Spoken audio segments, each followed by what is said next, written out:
All right, we'll go ahead and get started with questions for Coach. Justin Spears, I see your hand up first. Go ahead. Coach, what is the benefit of adding that March 1st game against Oregon? Justin, for us, it's just an opportunity to play another game, obviously against a really good team that will be playing for a lot. I think I mentioned this all along as far back as maybe November and early December when none of us really truly knew how this whole thing was going to go. We just want to play games. If we can play our entire Pac-12 conference schedule, and it looks like we're going to be able to do that. That in and of itself is quite an achievement, and I'm happy for our players simply because we don't have a postseason. So for us to be able to play all of our Pac-12 conference games is a good thing. And I know we still have the one non-conference opportunity out there. That's a little bit more difficult for us because it conflicts with seemingly every team trying to get as many games in as possible in their own conference. Then we're now running into different conference tournaments start and end on different dates. And now that we're playing at Oregon on Monday, we have to be smart with our team as well. That means we're going to play Thursday night at 9 p.m., Saturday at noon, and then Monday 3 games there in 5 or 6 days. We've already done that twice, so this will be our third time, and that's not an easy task. And if anybody gets injured, even if it's just slightly, it really affects games 2 and 3, which we already dealt with that when Ben went down, getting ready for Stanford. And I know it's it's the last game of the year. So does that change how you approach this week in any sense? No. We're right now, our undivided attention is on getting ready for Washington State and also recognizing the quick turnaround that we have, getting ready to go from a 9 p.m. Thursday night game to a noon Saturday game against Washington. So, it's we've not played well in back-to-back games, especially when it comes to just winning the games in a long time at home. We know that. I think it's a great challenge for our team and really our coaching staff to have a chance to really finish our regular season off here in McHale and see if we can do something that we haven't been able to do this year, and that is, sweep and go back-to-back Pac-12 home games. We've been close, but we've not been able to do that. What do you remember about that game in Pullman? You went into overtime, and it just seemed like almost like an ugly win for you guys. Yeah, looking back at that game, I felt really good because winning on the road in the Pac-12, there are those nights, when you feel that you could have done some things better, maybe on the offensive end. You don't shoot the ball as well as you're capable of, or, credit Washington State, they play a great game, or they have an individual player who's a red hot. And we dealt with seemingly all those types of things, but we found a way to win. We could have easily not won the game. And when you win a game like that on the road, it tends to give your team confidence. And but that was a tough week. That was one of those weeks that we talked, what I just mentioned, and that we started the week with Colorado at home, and then we went up to Washington, and then we played Washington State into, I think, double overtime. So that was a tall order, and I think we all left that trip feeling good about what we accomplished. Thank you. Sean Fagan, you're next. Thank you for being here, Coach. My first question is, you just mentioned about how unfortunately there's going to be no postseason for your team. So I guess I just want to know, what would you say are the expectations for your team as the season comes to a close really soon? We just want to play really well. We want to see if we can win both of these games this week. It will not be easy. Washington State in particular is playing really well. They've been able to beat both Stanford and UCLA at home. And really played well against UCLA at home recently. They're coming off of a home sweep against Cal and Stanford. Those are things we haven't been able to do ourselves. the last time we met Washington State. Again, it was a heck of a battle. We could have lost just as easily as we won. And Kyle Smith and his coaching staff do a great job. They did a year ago. They're doing another great job this year with a younger group. I think the future of their program is really bright. They have a red-hot player in Noah Williams who's scoring and playing at a very, very high level as a young sophomore. So, that's the starting point. I'm more familiar with them right now because that's the next game up. But that's the expectations. We don't have a big window in front of us, and we want to gain from the momentum that I hope we were able to establish by winning a tough game against USC on the road. And then, as we just talked about the recently added Oregon game, the last time you guys faced them, it was really close. It came down to the final shot for each team. What adjustments do you feel that you and your team have to make in order to come out with a victory against Oregon in a few weeks? Well, the starting point playing Oregon, no matter what team you are, is, they play the game really hard. They play with tremendous effort. They play together. They play at a tempo and a pace that is unique, and they can speed you up, they can slow you down. But the disappointment of that game is, they really hurt us rebounding. They out-rebounded us, and they do it differently because it's not just a bunch of big guys that rebound for them. Their guards and wings really rebound the ball. And I thought they got key, timely second shots in that game. And then they prevented us, from getting second shots that we needed. And, not that was the one and only thing, but that hurt our ability to win a game that could have gone either way. Thank you very much, Coach. Bruce Pascoe, you're up next. Sean, so what you're saying is, do you figure that you probably will end the season then on Monday in Oregon? Or if you can find somebody, would you like to play, say, Friday or Saturday next week at home just to kind of wrap it up that way? Or what's your preference? Oh, we're certainly looking for an additional game because, we're one short non-conference game. But it's just not easy to find. And we have to be smart as well. Again, now that we're playing Oregon, we're playing Thursday, Saturday, Monday. So that takes the early part of the week out for us. For us to go on the road, I think the proximity would have to make a lot of sense.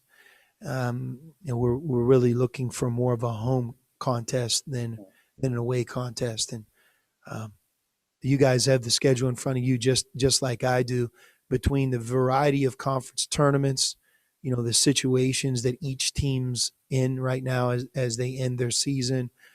We don't have a lot of options. Yeah. Well, technically you could play March 15th or something, couldn't you? Or would that, or do you just figure that if it doesn't happen by the 6th, maybe it's just not do it then? Or, what's your thought? And when would you know, by the way? Do you think this could go until next week until you figure out if you can find somebody? I just don't know. Okay. I didn't know we were playing at Oregon until, late in the afternoon, early evening yesterday. So things seem to change. And as you guys know, the 3 games that we're currently scheduled to play could change. We've always taken it kind of one day, one game at a time. And, this is our final week here in McHale in terms of a conference setting. And we're just getting ready for that. How does it work with when the Pac? This is kind of an extra expense for you guys to charter all the way up there again. You already played Oregon State up there. Does the conference going to pay you guys for this trip or reimburse part of the expenses, or how's that going to work? Because I know you're not the only team in that situation. Yeah, nobody has talked to me about that. I think it's just up to us to figure that out. Okay. All right. Thanks. Brian Peterson, you're up next. Coach, have you had any discussions about a contract extension? And in the time being, what do you say to a recruit if they ask about your future beyond next season? I'm just not there right now. Right now, for me, and I think for our team and everything that we're doing it's more about the questions that you guys have already asked. And that is, how are you going to finish this season? How are you going to be the most ready you can be? What are your goals? What are you talking to your guys about? That's the box that we're in. Today's Tuesday. We had a good practice yesterday. We have a couple days to get ready for Washington State. And then, something that's eluded us for a while. I think we all have a chip on our shoulder to be a team that can compete and hopefully be able to get Washington State first. And then, UW. If you look at UW, last 2 years, they've come here to McKale with great confidence. They've played really well and they've beaten us. So, that's really the task in hand. And when all of that ends, then I think your question is a fair question. But right now, I'm just going about my day thinking about those things. Thank you. Jason Barr, you're next. Yeah, hi, Coach. I'm thinking maybe you're a little too young. We all are to have seen Al Fleming play. Is that possible? And what do you know about Al Fleming and Ernie Mcrae? I sure do. I sure do. And I'm really, on behalf of our basketball program, and I've reached out to the families of both of those guys. I can't say enough about them getting into the Ring of Honor. It's certainly well-deserved, to some degree, maybe long overdue, but we got there. And to add those two names to the Ring of Honor, if you look statistically, I have Ernie Mcrae in front of me here, and, you look at having 46 points, I think at that point, and really even today, it's the school record of most points in a single game. He averaged for his career 18 and 11, first Arizona player to get 1,200 points and 800 rebounds, first Arizona player to score 500 points in a season, led Arizona in rebounding all 3 years, averaged 24 points per game as a senior to set a new Arizona record at that time, and that's Ernie Mcrae. And then obviously Al Fleming, the same thing. I mean, you look at what these guys did, it's amazing. I mean, Al Fleming scored 1,700 points, still holds the Arizona record for most career rebounds, which is quite a task, almost 1,200. Still holds the Arizona record for the most career double-doubles, 53. Led the nation in field goal percentage in the 73-74 season. Still holds the record for most points scored in the McKale Center by an Arizona player, 41. 33 of those points are in the second half. Again, you look at those two names, well-deserved. And, I hope that the families and the teams that these guys were a part of are as excited to add them to the Ring of Honor as we are. Thank you. Jay Gonzalez, you're up.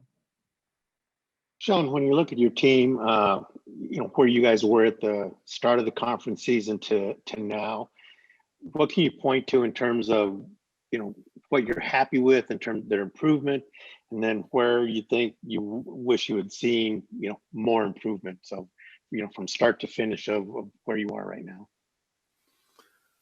Well, I'll start with the obvious, and that is a year ago we started Nico Mannion and Dylan Smith in our backcourt.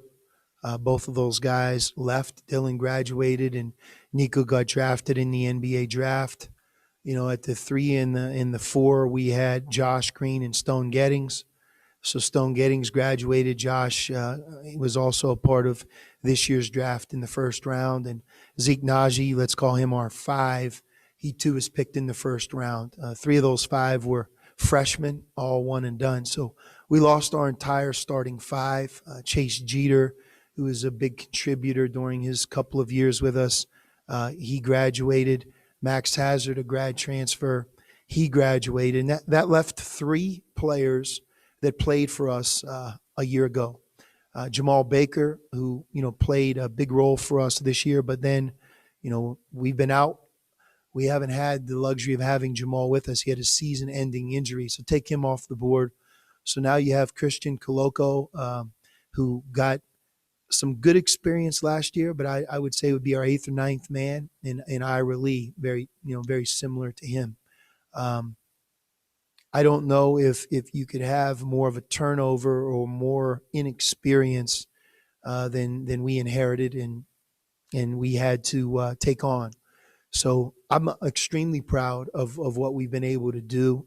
I do think we've improved as the year went on.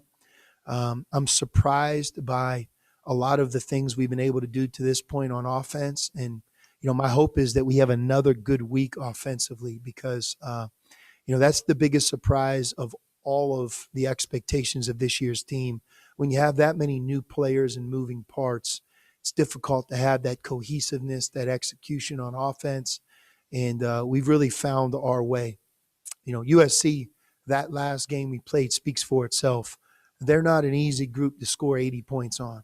And, so some of the offensive things that we've done, we have gotten better. And losing Jamal right in the middle of the year, not having Kerr for almost the entire season, I'm very proud of what we've been able to do. Defensively, I think that's where you really see our youthfulness and inexperience, perhaps more so than on offense.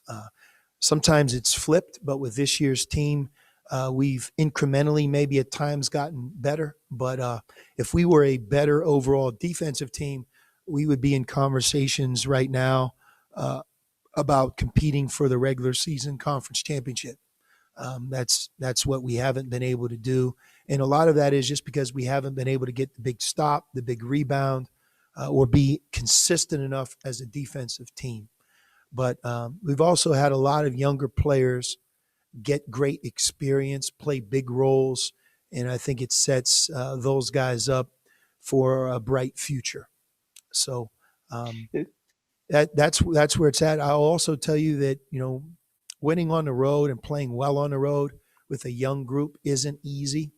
I go back to our at Stanford game, at Colorado game, the last game we played at SC, being able to go to the Washington schools, 3 games in that week and be able to get both of those teams on the road, at Oregon State, how we played. We've also been very consistent away from home. Even against UCLA, they really outclassed us down the stretch of that game. Scoring the way they did speaks for itself. But for the most part, at halftime, really through the first 4-6 minutes of the second half, we played some really good basketball. So I love the way that we've played away from home. And again, I think that says a lot about a lot of our players and, next year's team. This is one of those questions where I'm asking you to pick your favorite kid, right? But of all your players, is there, which one would you say has made the most of this season in terms of improvement and just becoming a better player over the course of the year? Well, Jay, all of our guys really have. I mean, if I start with James Akinjo, James has put himself in a really good position to be on the all-conference team, which in the Pac-12, especially this year, it's not an easy team to make. There are so many talented players across our conference, but nobody's meant more to their team than James. I mean, if you go conference-only games, assists, number one, double-figure scoring, assist-to-turnover ratio, the meaning where he has to play consistently every game. And I believe that James has learned to be an even better teammate, to be more of a commander on the court, not just statistically play the game, but think the game, make key plays, be a better leader. So, I'm talking about him, and he's the one maybe that might surprise you that I'm talking about. All the guys, I really can't name one that hasn't taken advantage of this year. Jordan Brown and Christian Coloco gained some much needed experience, and they're going to be so much better and more prepared to be successful. Keep in mind that both of those guys, Jordan Brown and Christian Coloco, weren't able to have any type of postseason or offseason program. They were completely at home on their own, and I think that both I'm excited for both of those guys to be able to get through an offseason and get bigger and stronger and better. And I have no doubt they will. I also want to point out Dalen Terry because, Dalen doesn't get as much recognition as Ben or as Julius and even Kerr recently. But Dalen, I have never coached a freshman in all the years that I've coached that has been more consistent working and with his attitude than Dalen Terry. And I don't know if there's a better compliment you can give somebody, especially if they're talented, and he is. He's very talented. He hasn't always played well. He hasn't always scored. But the next day at halftime after the game, he's the same. And sometimes that characteristic is every bit as important as how high you jump or how well you shoot, because that's something that he's going to carry with him. And you know what? It showed up at USC in our last game. You know, right when you subtly start to count him out of being a real big factor in a particular game, I mean, he shows up really, really big, making 3-point shots.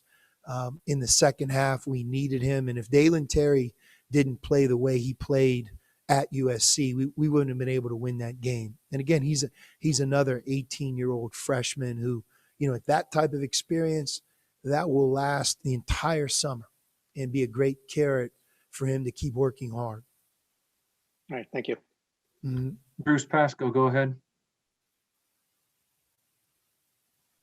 Sean, I was wondering, you mentioned after the SC game that Azuolas, you know, had a better comfort level against guys his size, even if they were super talented. I'm kind of wondering that, expounding on that maybe a little bit, and also what of all the things, I mean, he's improved a lot, obviously, in a lot of ways, but what do you think, you know, where he needs to go to be able to handle the stretch 4 type of guys, or maybe the Oregon matchup guys that cause trouble with him? Yeah, no, that's a very fair question, Bruce, because you know, you think about somebody like him, all that we've asked him to do as a 19-year-old freshman, you know, matching up on the perimeter and being more comfortable and a little bit more basketball intelligent with certain things. We're coaching him in that area, and that's something that I have no doubt he'll improve on with just age and experience. But look, if you would have told me in August that Azuolas would be the second, number 2 in offensive rebounding in the Pac-12, knowing that Evan Mobley is in our league, I mean, think about that. He's number 2 in offensive rebounding, number 3 in total rebounding, 6th in defensive rebounding, 10th in field goal percentage, and he's top 15 in scoring. I mean, that's one heck of a freshman year. You know, he's done so many good things. His performance alone against USC's front line twice. I mean, keep in mind, he had 31 points against them in McHale, and then 12 rebounds at the half, you know, at USC. So Azuolas has a very bright future. We're not there into the off-season mode right now, but, you know, I'm anxious to see him seize that momentum and play really well this week. You know, that's one of the things with freshmen. You know, they play 2 or 3 games really well, and then boom, fall off on a particular game. You know, you've seen that with Ben. You've seen that with Dalen and Azuolas. So can he, on the heels of what he just did, play another really good week and be really good against both of these Washington schools? Because we're going to need him to play well. What's kind of the big, when you look at him overall, you know, like Buddy, and especially the European guys you brought in, you had to do a lot of recruiting virtually. I know you have Murph scout him a little bit, but, you know, is he about what you thought? Maybe better in some ways? Were you surprised when when you look back on this year with him? He's better than I thought. Again, those statistics that I just shared with you are, you know, nothing to gloss over. I mean, we're at the end of the year right now. It's one thing if I'm talking about his non-conference season, or, you know, we're in early January, but, you know, we're at the very end here, and, you know, he's proven home, away against almost every style that he's a very good player. And, you know, the best is yet to come. You know, his 3-point shooting, you know, if you look at him shooting the ball especially from the corners right now, you know, early this season, that would have been an afterthought. But right now, you know, he's shooting it with an abundance of confidence. And one of the reasons is he's put in a ton of work. I mean, he's early to practice. He works at it during practice, after practice. I mean, these are guys that love the game and have really been consistent in terms of their work ethic. And Azuolas is right there with all of them. One other thing, and I wonder, since you're getting closer to the season, have you had any preliminary discussions with Ira or Terrell as far as do they want to come back? You know, kind of where that stands. No, those conversations they're just not fair at this point, simply because, you know, we haven't completed what we've set out to do. we have more practices, we have more games. Now we've added a game. So those are all things that we'll address when our season ends. Okay. All right. Thanks. Rich Herrera, go ahead. Good afternoon, Sean. How are you? Great. Good. Go back to Jordan Brown for just a second. After you got a chance to review the tape, give us your thoughts on what he did and how he could build on the USC game. Well, if you have a double-double against USC, that speaks, for itself. But Jordan has established himself as our team's best low-post scorer, best inside offensive player, and he's been very consistent in that area. What we've been on him to continue to improve on is his rebounding, being more consistent, especially on the defensive end, being able to block out sometimes and then go get the ball. Sometimes just to go get it with two hands and be able to do it against different styles of teams. And then defensively, just being overall more clever, smarter, being in the right position more often, not fouling as much. I think if you look at his fouling, that's really decreased as the season's gone on, which is a tribute to Jordan learning the game. And we want him to be a better overall defensive player. He could really impact our team by being an improved defensive player. On offense, I think the next step for Jordan is to step further away from the basket, maybe put the ball on the floor and be able to drive it a little bit more. And then, being maybe, again, more of a clever passer. Sometimes when he's in a crowd or double teamed, finding a teammate for an open three-point shot. But those are all things that you learn through game experience. During the game, there are a couple of shots on television they showed of Jordan and of Dalen Terry. It's something that you don't see a lot of. They're both grinning ear to ear after some good plays. How important is it for them and the rest of the team to make sure that you have a good note to finish on so you can incorporate that into your workouts and practice and getting ready for next year? I mean, that's for every player, every coach, and just our team in general. We want to play well. We want to win the most games that we can. It would be great to build on our USC victory and win 2 in a row, which is, can we beat Washington State on Thursday night? Again, we have great respect for their program, for Washington State. I think Kyle Smith does as good of a job coaching his team and running his program as anyone that we face.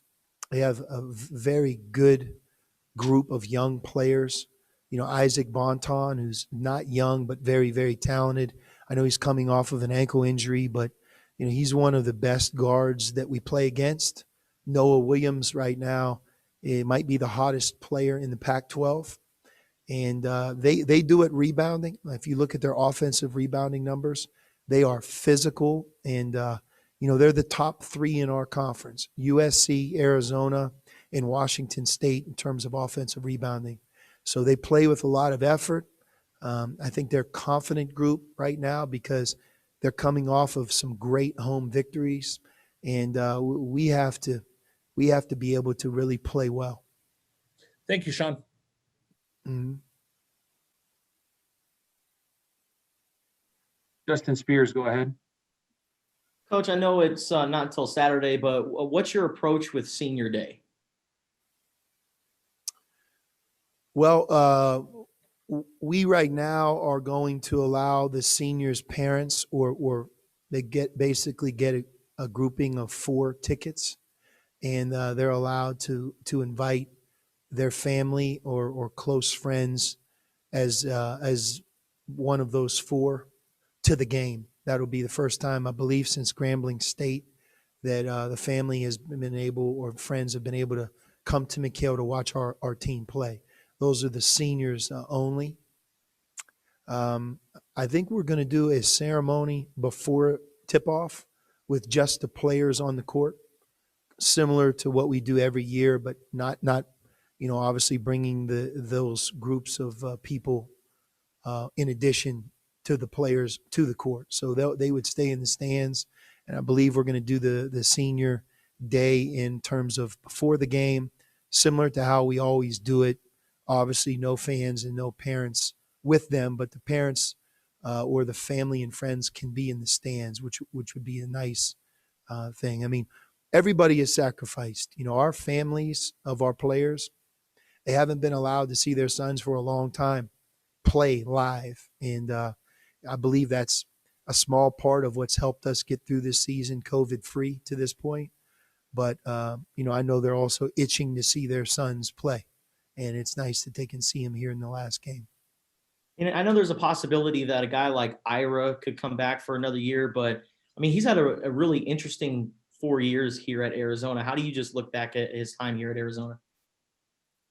Well, first, Ira is a great kid. He's one of the most popular players on all 4 teams that he's played on. And trust me, there's a lot of guys that come and go during the 4 years he's been here. So if you take inventory of what I just said, being a great teammate, you know, really caring about the team that he's a part of, respecting our basketball program, those are things that Ira gets an A+ in. He's also going to graduate, and you know, getting a degree from the University of Arizona is just that alone is quite an accomplishment. So he'll do that this spring, and I also think that he's been a key contributor and been able to impact each of the 4 teams that he's been on. You know, it may not be overwhelming in terms of statistics, but block shots, dunks, playing with energy, and most importantly, and one of the reasons he's so popular is, you know, Ira shows up every day. He puts in a lot of work. He practices hard, he competes. And that right there characteristic alone is so beneficial to our program. So Ira's also somebody that, you know, college is a place where you learn lessons on and off the court. And I think that he's a better decision maker. I think he's more mature. I think he's learned through mistakes. He's learned through great victories. You know, he's prepared when he leaves here to go on and do some great things.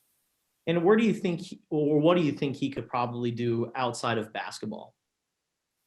Really anything that he wants to do. He's got just a great personality. You know, looking at a lot of TV personalities, I could certainly see Ira being able to go down that path and do well in that area.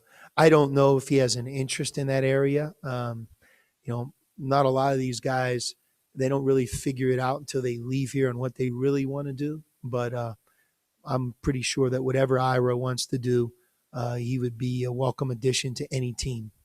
Thank you. We got 2 more, Steve Rivera, and then followed by Bruce to wrap it up. So Steve, you're up next. Yeah, Sean, I know there's a week left, but I'm curious, going in, no one really knew what to expect in this COVID year. Has it been tougher than you thought? What do you think, you know, with no fans, the travel, everything that you had to go through, was it tougher? Was it not as tough? Just your thoughts on that. Yeah, no, it was very tough and still is. You know, we're not at the end yet, but I think I speak for all coaches. You know, no fans is bizarre. You know, the travel, games getting canceled, rescheduled, you know, your own team. We've been very fortunate to have the health that we've had to this point. Hopefully it'll end the same way, but it's certainly difficult. I've mentioned this numerous times. Now, one thing this year's taught me is it's amazing when you challenge young people, what they're able to do. And, you know, from the early morning getting COVID tested, you know, to all the protocols that we've asked our players and families to follow, they've really sacrificed and done an exemplary job. They really have. You know, Justin Kukoski, our trainer, he's way more than a trainer. He really is. He's part of our staff. Our players love him. He's been here at Arizona almost 20 years now, and he's the best of the best at what he does. I mean, he's been a great guiding force, up early, working around the clock, you know, being able to make our players smile during this time. And then in addition to that, dealing with the injuries that happen in addition to COVID. And he's been a great guiding force, and I really believe that if you give us credit in being able to do a good job off the court with COVID, you know, you have to start with Justin, and that he was a great leader during this period of time for our program. All right, Sean, thanks. Go ahead, Bruce. We'll wrap it up with you. You're on mute, Bruce. I hit the wrong button. Sorry.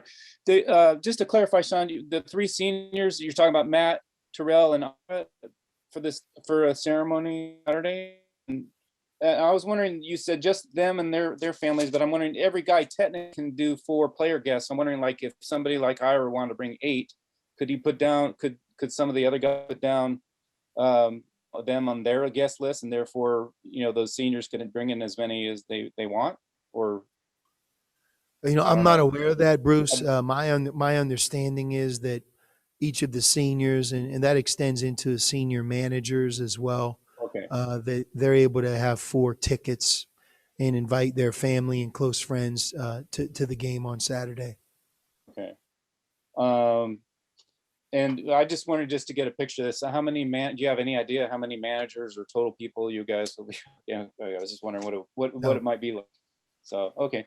And Terrell, obviously, like you said, it's a little early to tell for sure, but I was wondering, in his case, he hasn't had the sort of true McHale experience, if that's been something where he said, yeah, I really want to come back and see that, or whatever, or do you think he's maybe just kind of like okay with it?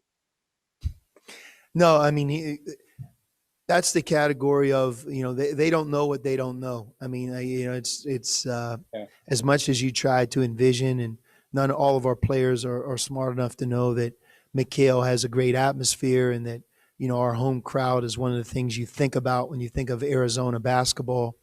They know all that, but they haven't experienced it, so they truly don't know what they're missing. But we're just not there yet. We're talking to Terrell right now about, guarding Bonton and Noah Williams, and, making sure that our zone offense is straight. So when all of this ends, that will be the next up.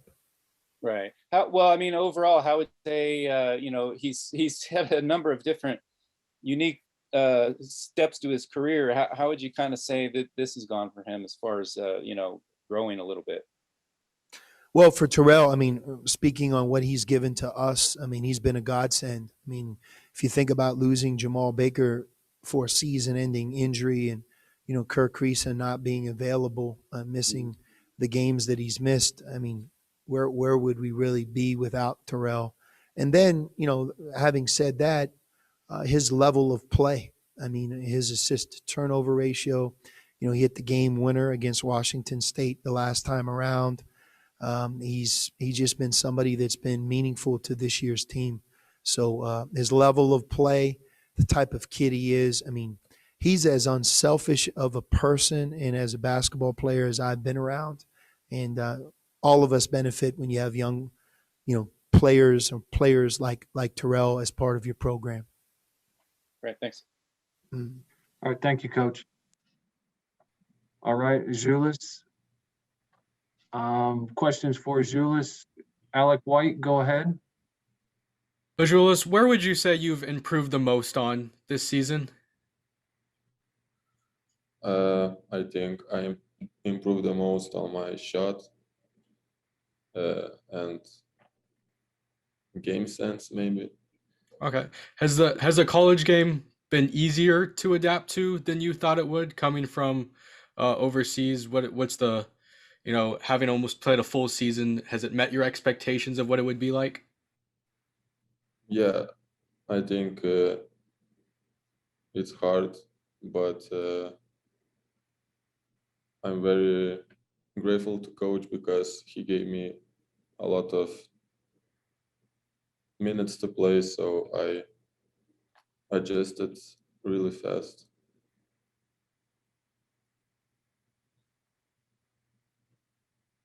Sean Fagan, you're next.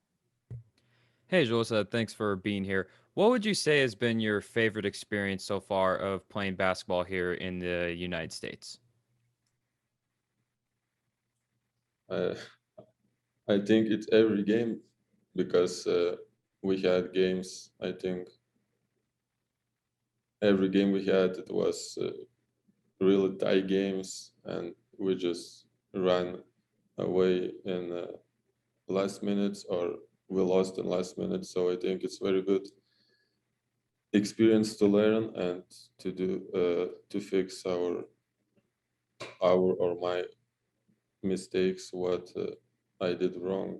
So every game gives a lot of experience. And then I know that your mom really enjoys watching the games and that she is able to watch as many as she can. Has she ever called you up or sent you a message, maybe to like kind of tell you like maybe there was something wrong with your shot or if you didn't score enough points? Is she ever active on that sense where she tells you about your game as well? Yeah, so she watches. She's watching every game, and I'm getting text after every game when she's going to sleep, and then like she has 2 hours to wake up to the work. So yeah, but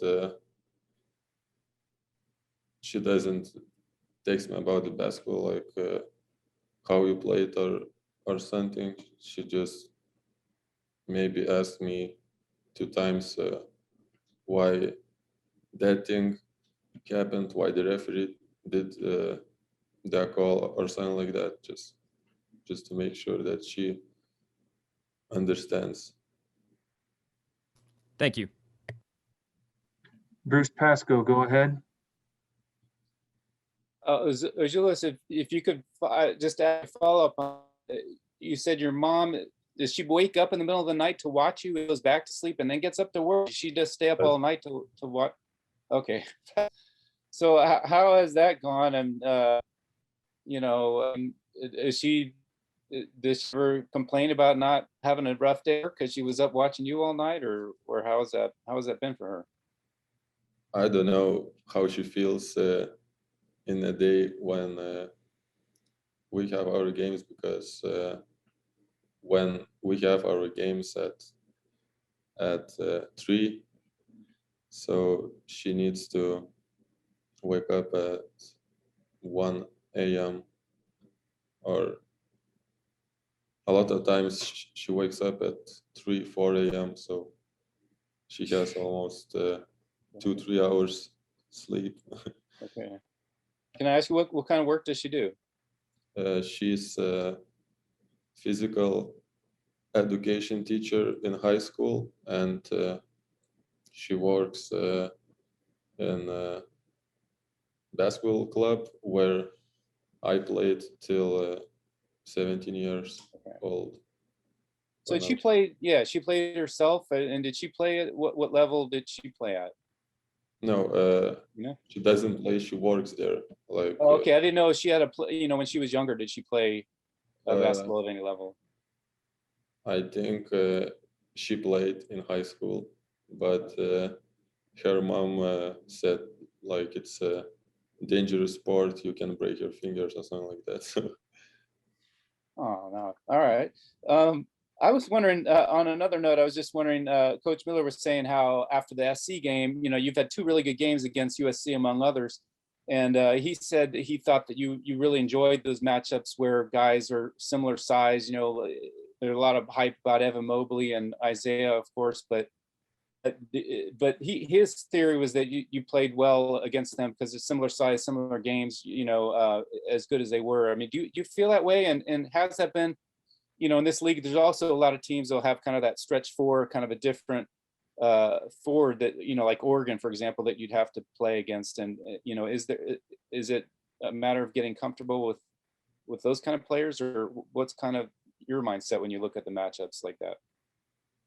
Yeah, so when I played against Mobley brothers, so they kind of the same size and weight as me, so I tried to do my best and to be strong, to be tough, and of course it's more motivation to play against top 5 picks. So I think I did really good job, and but against for example Hawkins from UCLA, or like you said Omarui from Oregon, they're smaller size, and I need to improve on my defense against them. I need to play smarter, to not leave my feet, and Does that compare to when you're playing at home club ball, or you're playing for the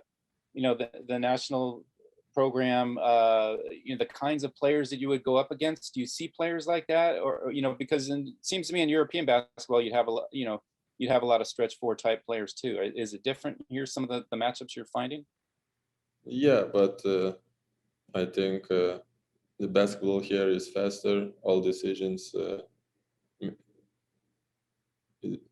are making faster. So Yeah. in Europe, like they won't shoot in fifth second or do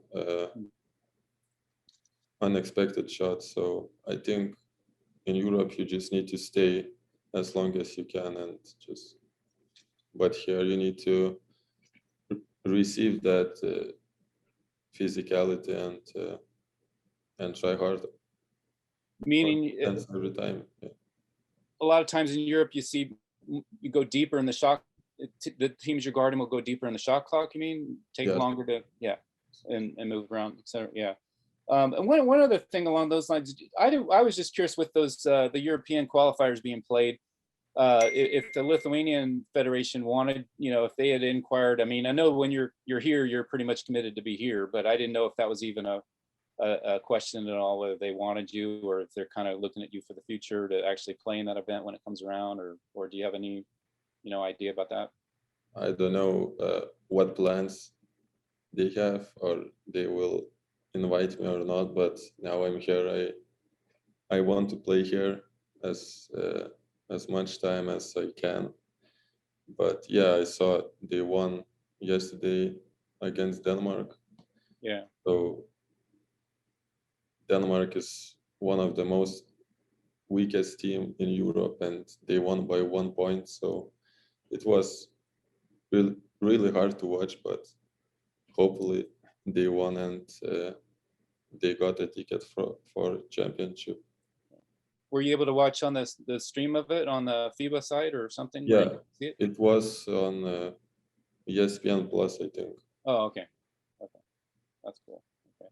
You didn't have to stay up at 3 a.m. to watch that, did you? No. Okay. I don't know what the time was or whatever. It was 8 or 9 p.m. there. So here it was so early afternoon. Afternoon, yeah. Yeah. Okay. Thanks. Justin Spears, go ahead. Azuolas, now that you've been in the United States, have you been able to really try United States food? And if so, which ones do you like?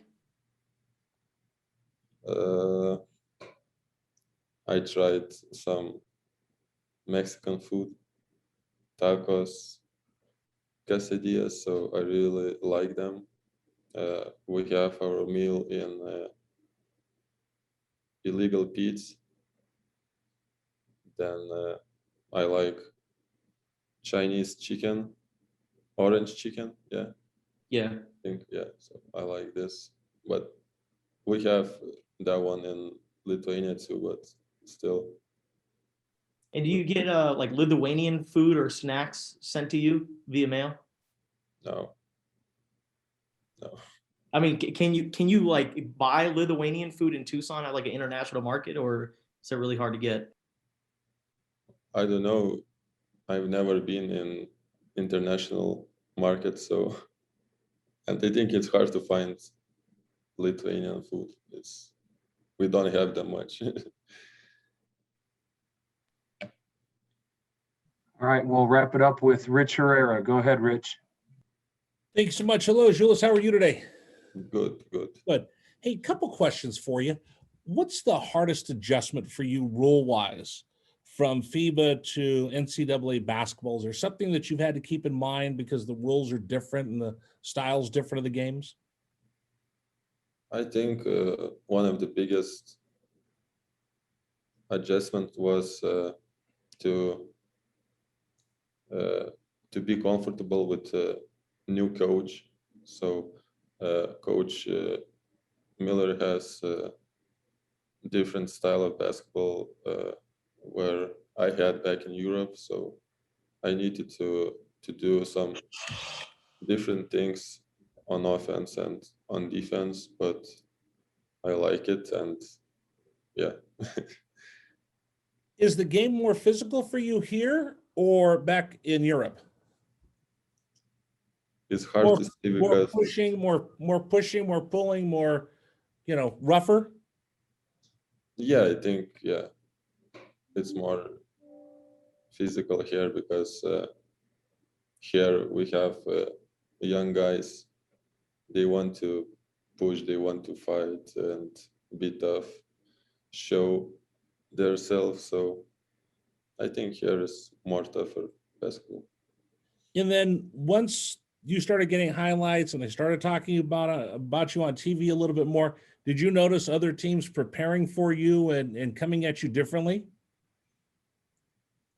I don't know. I don't feel it for now, but but I asked coaches if are any teams doing that scouting report like us. So they said, yeah, they know you, they know what you can do and stuff. So I think they know me, but I can show you some more things, and I can be better for sure.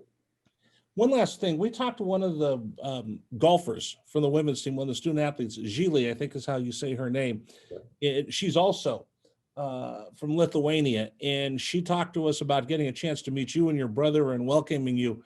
How nice is it to have a fellow countryman at McHale Center, a student athlete, here for you to talk to?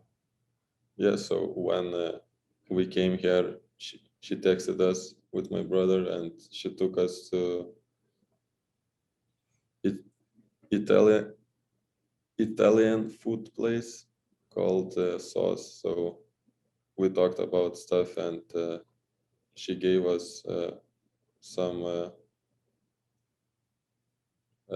what you need to do here, what you don't need to do here. So, and she said it was she was really happy that she can speak Lithuanian again.